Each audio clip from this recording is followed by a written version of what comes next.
Olá, meus queridos e minhas queridas, sejam muito bem-vindos para mais uma aula do nosso curso de redação que vai te levar do zero até o 900 mais na redação do Enem. Eu sou o professor Maico e estou aqui contigo nesta jornada para que a gente possa evoluir na sua redação e te ajudar a conquistar aquela nota que pode ser o grande diferencial para te colocar dentro da universidade, para fazer você realizar o seu sonho, o seu objetivo. E na aula de hoje nós vamos falar um pouquinho sobre os repertórios socioculturais do Enem. Esse tema que assusta tanta gente, que faz tanta gente entrar em desespero porque fala, meu Deus do céu, não tenho repertório, não consigo ter repertório para colocar na minha redação, o que é um repertório do Enem, como que eu faço, enfim. Recebo várias e várias perguntas quase que diariamente falando sobre repertório e eu sei que esse é um tema de grande preocupação de vocês e por isso eu preparei essa aula com muito carinho, muito cuidado para que a gente possa passar por todos os pontos importantes e falar sobre o repertório sociocultural do Enem, tá? Mas antes de começar, eu preciso te pedir para que você deixe aí um comentário, deixe o seu like e, é claro, convida seus amigos, pessoas que estejam estudando redação, para que a gente possa estar crescendo o canal e a gente consiga chegar a mais pessoas e atingir o meu objetivo, o objetivo do nosso canal, que é democratizar o acesso à informação sobre o Enem, tá? Esse acesso que muitas vezes é tão restrito e que poderia estar ajudando aí milhares e milhares de pessoas. Então, conto com sua ajuda e bora lá, vamos começar essa aula de hoje, tá? Então, conhecendo os repertórios socioculturais do Enem, é a aula 11 já do nosso curso, já estamos caminhando aí para a reta final, mas ainda temos algumas coisas muito importantes para que nós possamos finalizar essa jornada, tá? Na aula de hoje, então, nós vamos falar sobre o que é repertório, tentar definir isso, trabalhar alguns mitos que surgem quando a gente pensa em repertório do Enem. Vamos falar sobre os tipos de repertório, tá? E o que é um repertório pertinente, produtivo na sua redação, ok? Na próxima aula eu vou trazer exemplos, vou trazer a aplicabilidade de algumas coisas que a gente vai falar hoje, mas na aula de hoje é extremamente importante que você domine esses conceitos que eu vou te mostrar, ok? Então, vamos lá, os repertórios socioculturais. Como eu falei, nós chegamos num ponto aí de grande preocupação, tá? Por quê? Porque o repertório ele é avaliado na competência 2, tá? E você só consegue atingir a nota mais alta dessa competência, ou seja, os 200 pontos, se você tiver um repertório externo. E é isso que assusta aí a maioria dos estudantes, tá? Mas a primeira pergunta que a gente tem que se fazer é: o que é um repertório para o Enem? Tá? E claro que quando a gente fala de repertório, a gente não se restringe somente ao Enem, tá? Repertório é, normalmente essa palavra nos remete, né, a conhecimentos que você tem. Então a gente pode falar de repertório, de conhecimento de mundo, são coisas da sociedade, da cultura, da ciência, que você pode utilizar aí na sua redação, que vão demonstrar o seu conhecimento de mundo, ok? Mas vamos lá para a definição do Enem? Então, o Enem define da seguinte maneira o que é um repertório, tá? Toda e qualquer informação, fato, citação ou experiência vivida que de alguma forma contribui como argumento para a discussão proposta pelo participante. Olha que ponto importante nós chegamos aqui. Então você percebeu que o conceito ele é bem amplo, mas eu tenho um ponto de convergência aqui, que é o quê? Essa experiência, esse conhecimento, essa citação, ela tem que de alguma maneira contribuir para o seu texto, ela tem que contribuir para a sua argumentação, para que ela possa ser um conhecimento útil no seu texto, ok? Então vamos entender um pouquinho melhor o que é isso quando a gente pensa em tipos de repertório, tá? Por quê? Porque olha só, toda informação ela é válida como repertório. No entanto, para o Enem, nós temos tipos de repertórios diferentes. E como a gente tem esses tipos diferentes, nós temos notas diferentes com relação aos repertórios, tá? Então, não é que há uma experiência pessoal de vida não tenha valor como repertório, não seja repertório. Ele é repertório. No entanto, ele vai receber uma pontuação diferente de um conhecimento científico, ok? Essa diferenciação que a gente precisa ter noção, porque muitas vezes a gente pensa em outros vestibulares que aceitam essa experiência de vida, digamos assim, que ela não pode ser comprovada, porque não é um conhecimento científico, né? Não tem um acesso científico para todos, e aceitam na redação como parte do seu texto, do argumento do seu texto. O Enem, ele não vai aceitar, e nós vamos ver isso por quê? Devido a essa gradação dos tipos de repertório que nós temos, ok? Então, vamos lá, pois esse detalhe faz toda a diferença, ok? Então, um tipo de repertório que nós temos é o quê? O repertório baseado nos textos motivadores. Então, professor, aqui vem um dos mitos que nós temos aí sobre repertório do Enem, tá? É possível utilizar o repertório baseado nos textos motivadores? Sim, não só é possível, como ele também se encontra na grade de avaliação dos corretores. Então, se você utilizar um repertório baseado nos textos motivadores, e meus queridos, aqui uma diferença importante, baseado não é cópia, não é copiar o trecho inteiro lá da coletânea, não é isso. É você utilizar aquelas informações de maneira correta, adequada no seu texto. Isso você pode fazer, e isso é permitido, e isso não vai ser desconsiderado. No entanto, nós temos que tomar cuidado, porque, olha só, se você utilizar, tá, você vai estar caindo no nível 3 da grade de avaliação e permanecerá nos 120 pontos, perdendo 80 pontos. Então, a resposta mais adequada que eu posso te dar é: pode utilizar? Sim, mas há um porém aqui bem grande, tá? Qual é esse porém? Você não pode utilizar somente repertórios baseados em textos motivadores, tá? Então, se você vai utilizar 2, 3 repertórios no seu texto, dependendo da sua estratégia, pelo menos um deles tem que ser fora dos textos motivadores, tem que ser o que a gente chama de repertório externo, ok? Mas sim, você pode utilizar o repertório baseado nos textos motivadores, tá? Então, alguns pontos de atenção aqui, ó, que é o que eu acabei de falar, ó. Se todos os repertórios forem baseados nos textos motivadores, a pontuação máxima será nível 3, 120 pontos. Então, vamos dizer que você teve uma crise na hora da prova, bateu o nervosismo forte, né? Ansiedade forte. E deu um branco, você não lembra de nada. Professor, posso só usar os repertórios que eu consigo extrair dos textos motivadores? Pode, mas saiba que você está abrindo mão de 80 pontos da competência 3, ok? Então, perdão, da competência 2. Então, é importante que você saiba disso, tá? Você até pode, mas não é recomendado. O recomendado é que a gente tenha pelo menos um repertório externo. Mas, às vezes, na hora do desespero, é melhor do que nada, não é mesmo? É melhor do que você pensar, putz, então não vou escrever, vou deixar em branco, e aí zera a sua prova e aí tudo foi pelo ralo, ok? Então toma muito cuidado, tá? Outra coisa que nós temos que cuidar demais, deixa eu pegar até um marcador vermelho aqui, é o seguinte, ó. Muitos trechos com cópia, a pontuação máxima será o quê? 80 pontos, nível 2. Lembrando que cada nível da competência do Enem anda, digamos assim, sobe de 40 em 40 pontos, tá? Então, se você tiver cópias sucessivas aí no seu texto, você também não vai passar no nível 2. Por isso, meu querido, minha querida, extremamente importante, olha só, pare e anota isso. Você não vai fazer cópias. Você vai utilizar essas informações, você vai pegar os dados que estão ali, mas você não vai copiar literalmente nenhum trecho das coletâneas, ok? Ou melhor, da coletânea de textos. Perfeito? Então, vamos lá, ok? Vamos seguir em frente.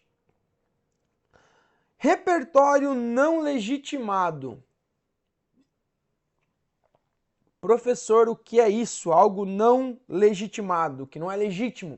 Veja, quando a gente pensa num repertório não legitimado, nós estamos falando de informações, fatos, experiências que não têm respaldo numa área do conhecimento, tá? Dizer que algo não é legitimado, neste caso aqui, ó, é dizer que ela não pertence a áreas do conhecimento, ok? Ou seja, essas informações elas não têm comprovação científica, elas não fazem parte de um cunho cultural. Professor, mas que tipo de informação seria essa, tá? Vamos dizer que você está falando sobre violência e você, infelizmente, já foi assaltado e você quer retratar isso com uma contextualização no seu texto.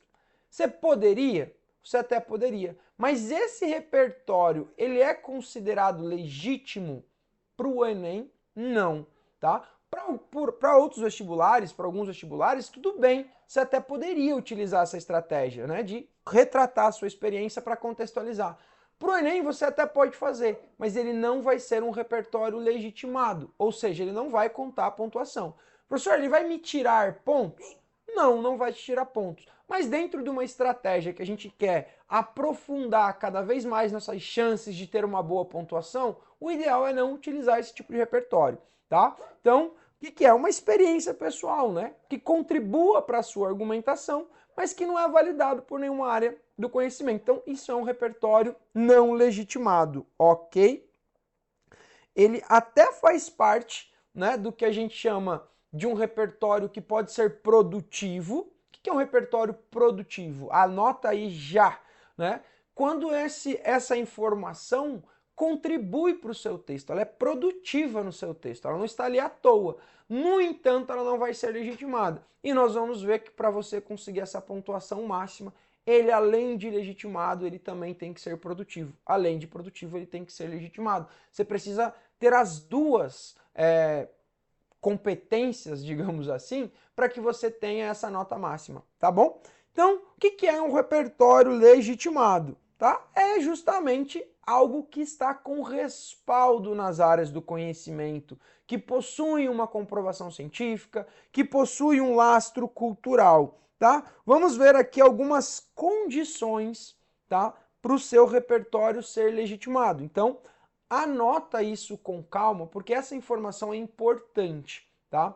Por que eu digo que essa informação é muito importante? Porque às vezes você vai selecionar o seu repertório e você não sabe fazer isso de maneira adequada porque você não tem essas informações. E aí o que acaba acontecendo? Você seleciona de uma forma que não legitima, ou você pega um tipo de repertório que não é legítimo. Então vamos aprofundar essas informações, anota isso com calma, se for preciso para aqui o vídeo, tá? Lembra, isso é uma aula, não é vídeo do TikTok para você ver e para você só passar. Não, para, anota, porque isso vai contribuir para que você na hora da prova saiba exatamente como selecionar os seus repertórios, ok?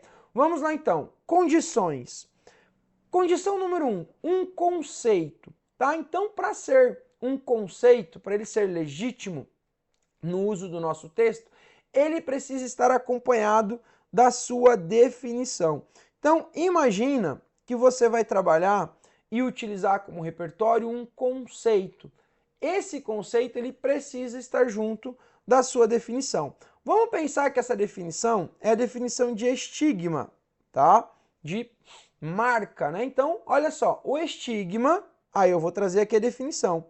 Marca o sinal natural deixado no corpo também tem o seu viés emocional, o que pode ser gerado por preconceito ou grupo social. Mas notem que aqui eu tenho, ó, uma conceituação e eu estou dizendo, melhor, tem um conceito e eu estou aqui conceituando, estou descrevendo, explicitando o que é esse conceito, ao que eu estou me referindo. Tá? Isso é um repertório legítimo? Sim, neste caso eu tenho um repertório legítimo, ok? Outras coisas importantíssimas, tá? Informações, citações e fatos. Então, olha só, todas as informações que fazem uma referência direta a uma área do conhecimento, tá? E que são mobilizadas como fonte de informação para eu te convencer, são considerados como repertórios legítimos. Então, olha só, meu querido, imagina que você vai pegar um dado estatístico para tentar comprovar algo que você está argumentando. Você pode fazer isso como estratégia argumentativa? Sim, vimos que sim. Mas isso é preciso fazer com cuidado, não é de qualquer maneira, não é jogando o dado lá. Então, você precisa fazer o quê? Você precisa trazer essa referência, tá? aqui é importante, ó. Você precisa fazer essa referência a uma área do conhecimento. Então, digamos que você está tratando de uma pesquisa. Ótimo, perfeito. É uma área do conhecimento? Sim, estamos falando de pesquisa científica. Ou uma notícia? Também faz parte da comunicação, faz parte da cultura. Então, é importante que você faça sempre essa referenciação, ok? E quais são as áreas, né, consideradas áreas do conhecimento? Então, a gente vai ter a sociologia, filosofia, literatura, educação, direito, medicina. Todas essas disciplinas e todas essas áreas, elas são consideradas áreas do conhecimento, tá?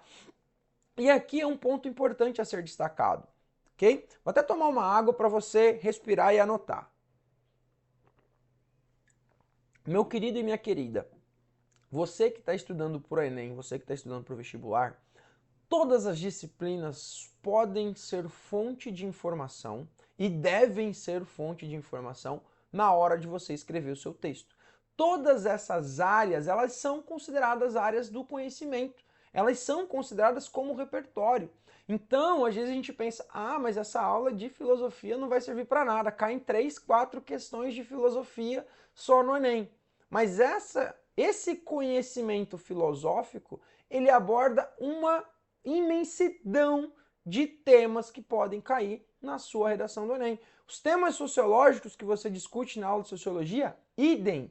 Literatura, está estudando literatura, lendo os livros para o vestibular, tira eles como repertório, analise esses temas, esses textos, né? A literatura, ela representa, ela faz uma leitura da nossa sociedade, da sociedade daquela época, então ela é fonte de conhecimento social. Utiliza todo esse conhecimento que você está adquirindo nesse ano de vestibular para você debater os temas do Enem. É isso que se espera quando quando o Enem cobra um repertório externo. Ele não quer que você fique decorando o repertóriozinho. Ele quer que você saiba mobilizar esse conhecimento imenso que você está tendo na hora de estudar para o vestibular para você utilizar no seu texto. É saber relacionar esse conhecimento de todas essas áreas que você está vendo, né, durante o seu ano, que você viu durante toda a vida, né, história, geografia, enfim, todas as disciplinas, você poder utilizar na hora da sua redação. Ok, meu querido? Fica com isso muito atento na sua cabeça, muito fresco na sua cabeça, porque às vezes eu vejo os alunos falando, eu não tenho repertório, professor, me falta repertório. Não falta. O que falta é saber mobilizar esse repertório, é saber interpretar essas informações que você está estudando diariamente e utilizar ela na sua redação, ok?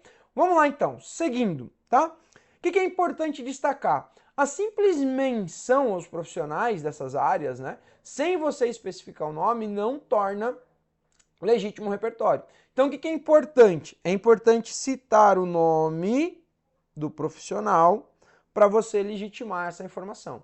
Então, você pega uma citação lá, por exemplo, de Nietzsche, e aí você coloca a citação, mas você não referencia como sendo de Nietzsche, do filósofo. E aí ela fica perdida no meio do seu texto, ela não vai valer como repertório. Então é importante que você faça essa referência, ok? Mesma coisa se for uma notícia, uma pesquisa, é importante você indicar a fonte, de onde você está falando, né? De onde você está retirando essa informação, de onde essa informação veio, para que ela seja uma informação legítima. Perfeito? Vamos seguir aqui um repertório pertinente, tá? Que é também um ponto importantíssimo quando a gente fala de repertório, é a pertinência em relação ao tema. Olha só, pertinência em relação ao tema. Então, o que isso significa, tá? Que para ser considerado pertinente, esse repertório ele precisa estar associado a pelo menos, olha só, a pelo menos um elemento do tema ou da sua tese, ok? Lembrando sempre, aqui está o pulo do gato que eu sempre falo para os meus amigos, para os meus alunos e para os meus amigos também, né? Que às vezes a gente pensa em repertório para fundamentar tema, mas o repertório ele também fundamenta a minha tese. Eu vou utilizar ele como uma estratégia argumentativa para o meu ponto de vista, para aquilo que eu estou defendendo. Por isso é extremamente importante você relacionar tese, repertório na hora de fazer o seu planejamento de texto. Se você tem uma tese que você não tem um repertório, que você não consegue desenvolver, ela é uma tese ruim que vai prejudicar o seu texto. Abandona esta tese e pega outra que você possa desenvolver. Senão você vai perder muitos pontos, porque você vai perder ponto de competência 2, vai perder ponto de competência 3 e às vezes até de outras competências que você vai se embananar, não vai conseguir progredir com o seu texto, vai ter problema de coesão, vai perder ponto na competência 4. Então, toma muito cuidado com a seleção da sua tese. Esse ponto ele é fundamental na hora de você montar o seu texto. E quando você pensar a tese, você pensa também o repertório, a informação para fundamentar essa tese. Ok, meus queridos? Então, veja, para eu ter pertinência, eu preciso conectar ao tema. Normalmente, quando a gente está fazendo a contextualização lá na introdução, a gente conecta com o tema. Quando eu estou no D1 e no D2, que são os meus desenvolvimentos, aí sim eu vou fazer o quê? Vou conectar com a tese que eu estou defendendo. Ok? Tranquilo até aqui? Se não estiver tranquilo, se surgiu alguma dúvida, pausa o vídeo, já deixa aqui nos comentários a sua dúvida que depois eu vou vir e vou te responder, tá? Para que você aprenda, para que você não saia daqui com dúvidas. Isso é extremamente importante. Não guarde dúvidas em nenhuma aula. Então, tem comentário? Dá para comentar? Aproveita, comenta. Não está com dúvida? Comenta se está gostando da aula, que ajuda esse vídeo aí para mais pessoas, ajuda a gente a estar crescendo também. Bora lá!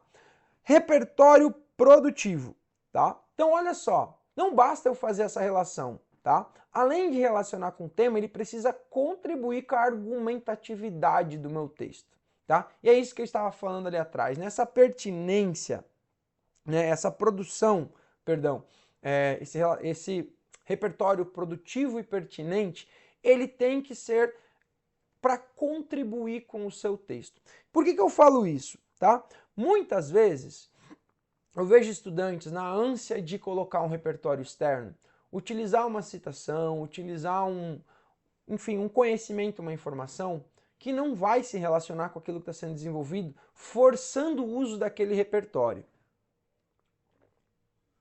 Vou trazer alguns exemplos, né? Mito da caverna de Platão, muito conhecido. Aí você quer usar o mito da caverna em todo o tema. E nem sempre dá. Às vezes a volta que você vai ter que fazer para tentar relacionar, o corretor percebe que você está forçando a barra, que não tem relação. Por quê? Quando a gente fala sobre mito da caverna, a gente está falando sobre falta de conhecimento. É esse o ponto central do mito da caverna. Agora, se você está falando sobre violência, eu não posso falar, nossa, então, devido à violência, o homem está dentro da caverna. É muito forçado. Não façam isso, porque você não vai ter produtividade e pertinência no seu texto, ok? Então, olha só, o uso produtivo e pertinente, ele ocorre quando o repertório ele é vinculado, ele participa, ele contribui com a discussão proposta, tá? Então, desta maneira, a informação ela vai ajudar, tá, na construção de uma comparação, de uma exemplificação ou uma maneira de você convencer o leitor para o seu argumento, que são as estratégias que nós vimos na aula passada. Então, se você não assistiu a aula passada, retorna, volta uma aulinha daqui a pouco e assiste, porque lá estão as estratégias fundamentais para você ter uma grande argumentação, para você gabaritar a competência 3 do seu texto, ok? Coisas a não se fazer. Dicas do prof. Perdão, me empolguei aqui no tomar água.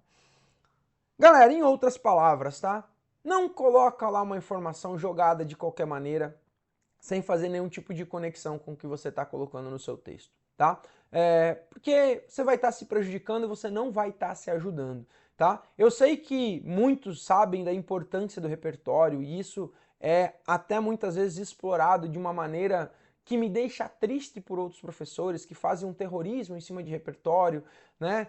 Enfim, tem curso de repertório, tem livro de repertório, e aí você fica lá numa decoreba sem fim, como se você conseguisse decorar a informação sobre todos os temas possíveis do Enem, o que não é possível, porque você nem sabe qual é o tema, então você está dando um tiraço no escuro para ver se você acerta alguma coisa. E a chance de acertar ela é mínima, tá? Então, ao invés de você ficar decorando esse tipo de coisa, tá?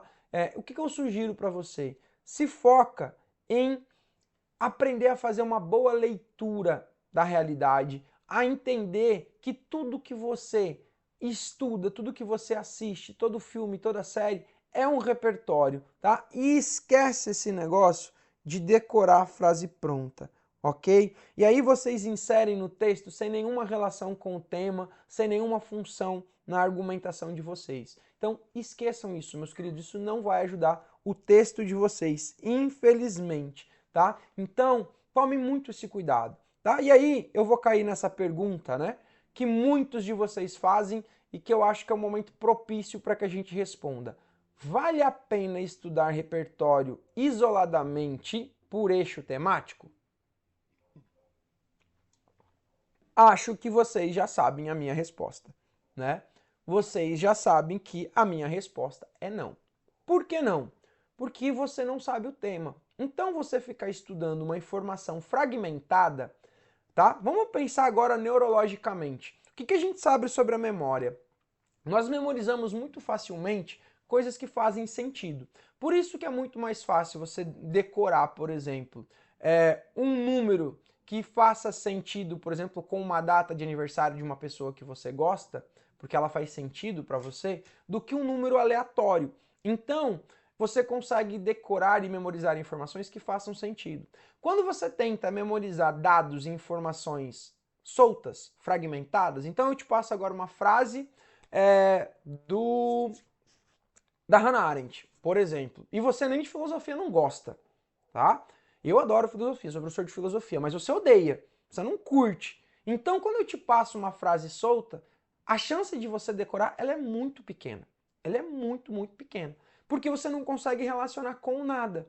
Você não aprendeu aquele conceito. Você está simplesmente decorando aquelas palavras que para você às vezes nem sentido fazem. Você nem conseguiu compreender o que aquilo significa. Então, a chance de você memorizar é baixíssima, tá? Então, por isso não recomendo, tá? Segundo, você não sabe qual é o tema. Então, de que adianta? Quantos repertórios você vai ter que decorar para você poder fazer uma tentativa de acertar o tema? Seriam milhares, né? Que também torna muito ineficiente. Então, meus queridos, eu não indico esse tipo de estudo, tá? O que eu acho que pode ser produtivo para ti? Você treinar as redações.